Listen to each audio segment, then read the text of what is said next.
2 games you've had some long passes, but not a lot to wide receivers. How can you get them more involved moving forward? I think really just game planning for it, and we do a really good job during the week of our timing and getting stuff on the play sheet. Just kind of in the heat of the moment of the game, sometimes stuff doesn't get called, and we don't get everything called that we would wish to. But, I mean, looking forward, I have all the confidence in the world in those guys, and I have all the confidence in the world in myself to be able to push the ball down the field and hope to continue to do that and do that more as the season goes along. Quarterback, do you get excited when you go up against another team that has a powerful offense and you might need to put up some points yourself? I mean, I just kind of look at it as every other week, and I mean, I don't really focus on what their offense is going to do. I kind of look more at what their defense is going to do against us and kind of how they might scheme us and game plan for us, and just going to be confident in what the coaches get on the call sheet for us this week and just go out and execute it. Evaluate the play of Avery Johnson through 2 games. I still think I have a lot of room to grow and a lot of improvement to be made. Week 1 was very average for me, very average week. And then week 2, I felt like I made steps, but I look to make bigger strides as the season goes on, and especially from week 2 to 3, because that's where some of the biggest strides are made. But, I mean, I'm still young. I still got a lot of improvement to make, but I feel like I'm still really confident in myself. And I mean, 2-0, 3-0 as a starter, so I'm confident where I'm at with my team. Did you know you overshot Sterling on that pass? I knew it immediately, and I was kind of drifting backwards because I kind of felt a little bit of pressure. And whenever I drift backwards to the left, I always put a little bit more juice on the ball than I need to. And the same thing happened whenever I threw that ball to Jace that he dove and caught when I was moving backwards to my left, and the ball left my hand. I was like, gosh, I threw that a little bit too far, but that one had a little bit more air under it, so he could adjust to it. But that's definitely one of about 2 or 3 throws I wish I could have back Saturday. On Saturday, you looked, I don't want to say timid's not quite the right word, but you looked a little less comfortable running the ball than you had been in the past. Was there any truth to that? I mean, I'm sorry if it looked that way. But, I mean, I'm just trying to protect myself to the best of my ability, and then take advantage of opportunities whenever I could to maybe make a home run play. But I know now that not every play is going to be a home run, so instead of getting maybe an extra yard or 2 here, taking care of my body and longevity of it. This is your first college Friday game. I don't know. Obviously, you're still early in it, but like, what changes in your guys' schedule whenever you have kind of a shortened week like this? Yeah, everything gets kind of sped up and squished a little bit. It's different because we're in the building on a Sunday, which is not typical. We kind of come in and get recovery, and then we'll watch the film from the day before. So you kind of have to pack all that in the morning, and then you go through kind of like a walkthrough, an extended walkthrough. We did a little like flush run yesterday to get everybody's bodies moving and everything.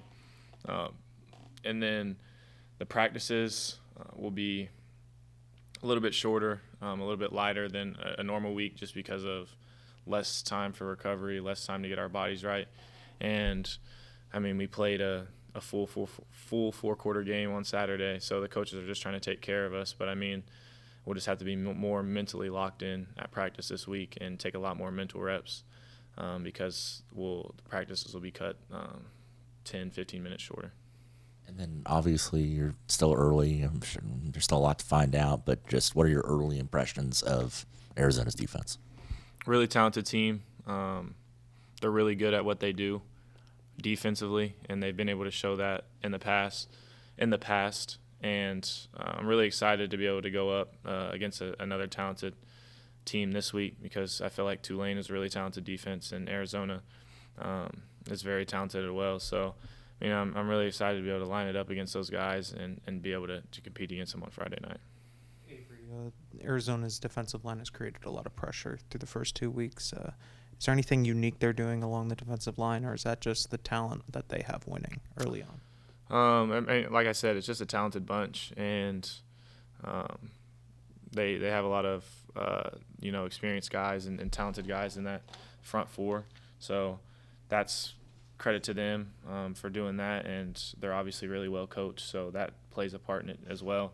But like I said, I have all the confidence in the world of my five up front to be able to keep guys off me and be able to protect me. So, I mean, at the end of the day, I'm rocking with my guys through whatever. When Dylan comes in the game right now, are you just thinking instant offense almost with the production he's put up? Yeah, I mean, he's explosive with the ball in his hands, and people have been able to see that whenever we are able to get the ball in his hands. So it's hard because the first 2 weeks, I mean, everybody can say it, we haven't got him the ball enough, and we look to get him the ball more as the weeks go on. But like I said, we have a really talented running back room, and we'll continue to get those guys involved as much as we can. Avery, I want to ask you a little bit about Coach's comments about being a culture win. Take us back to the locker room and kind of maybe how the leadership people stood up and got the thing turned around. I feel like the best part of it all is it wasn't just one person speaking up and one person being vocal at halftime.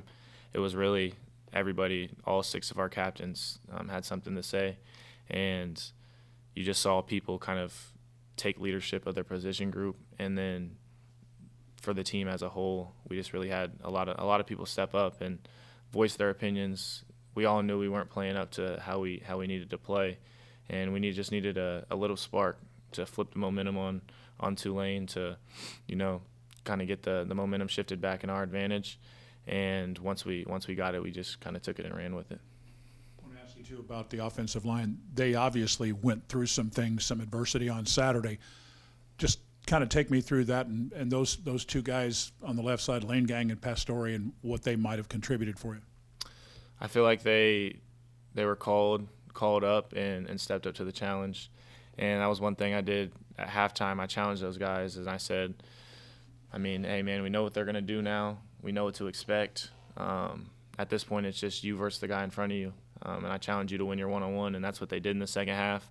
And Liney and John did a really good job of whenever their number was called being ready, and that's just credit to them, the work they put in and how they prepared throughout the week, because there was no fall off whenever they came in the game. When you've gone back and watched yourself on film, have there been any like underrated plays that you've been really happy with that we maybe would have missed live? Not that I can think of. Not too many times I'll go back and watch the tape and say, "Oh, I did this so well. I wish everybody could saw it." I'm my biggest critic. So whenever I go back and watch the tape, it's always, what did I do wrong? And I always have throw here or there that I wish I could have back, and how can I improve from it with the week coming on. You notice that you're like, man, I really need to improve on this? Yeah, just we've kind of been nailing it, and it's just run game, footwork, and carrying out my fakes to maybe hold a guy here or there, and then my RPO footwork, because whenever I pull to pass on RPO games, it's really good, but whenever I give the ball, I kind of just sit there and watch everything that's going on in front of me, and you never know. I could hold a guy for half a second, and it could just give DJ enough time or Dylan enough time to make a play. So it's the little things that I really just need to clean up right now, and then whenever I do get a chance to make that home run play, just not missing on it. Time for one more.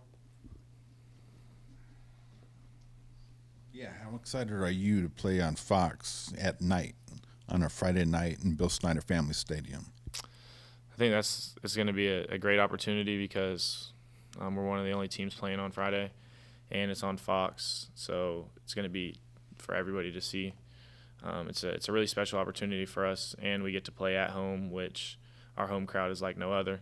So it's going to be a lot of fun. It's going to be different because I never played a game this late, and I mean they just dropped the time for that BYU game, so I mean I'm going to be playing even later next week, but it's going to be a lot of fun, and I'm really excited to go out there and line it up with my guys.